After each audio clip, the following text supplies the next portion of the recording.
যে নামাজ ছেড়ে দিয়েছে সে ইসলাম থেকে বের হয়ে গেছে।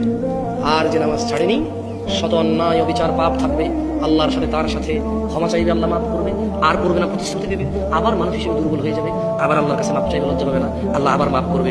এরপর এক পর্যায়ে আল্লাহ ঘোষণা দিয়েছে, ইল্লা মান তাব, অথবা যে ব্যক্তি তার সমস্ত গুনাহ থেকে ফিরে আসে, ওয়া আমানা, আল্লাহর প্রতি ঈমান আনে, ওয়া আমিলা আমালান সালিহা, তার গুনাহ যত কিছুই হোক সে যদি ফিরে আসে, ঈমান আনে, মাপ চায়, ভালো কাজ করে, ফাউলাইকা ইউবাদদিলুল্লাহ সাইয়্যাতিহিম হাসানাত। এই যে লোকটা বললো জেনা করবে না, আবার করছে, চেষ্টা করছে না করা হয়ে গেছে, নেশা করবে না, আবার করছে, সর্বোচ্চ চেষ্টা করেছে না করার পথে হয়ে গেছে।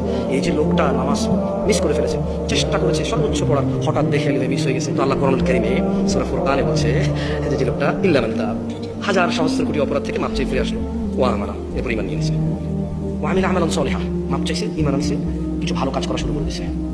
তাহলে হচ্ছে ফাউলাইক, তার পিছনের যে হাজার লক্ষ কোটি সহস্র গুনাহ আছে, ইউবাদদিলুল্লাহ, আল্লাহ বদল করে দেবে গুনাহগুলোকে, শুধু মাপ না, এগুলোকে আল্লাহ বদলাই দেবে, এক্সচেঞ্জ করে দেবে, কিসে?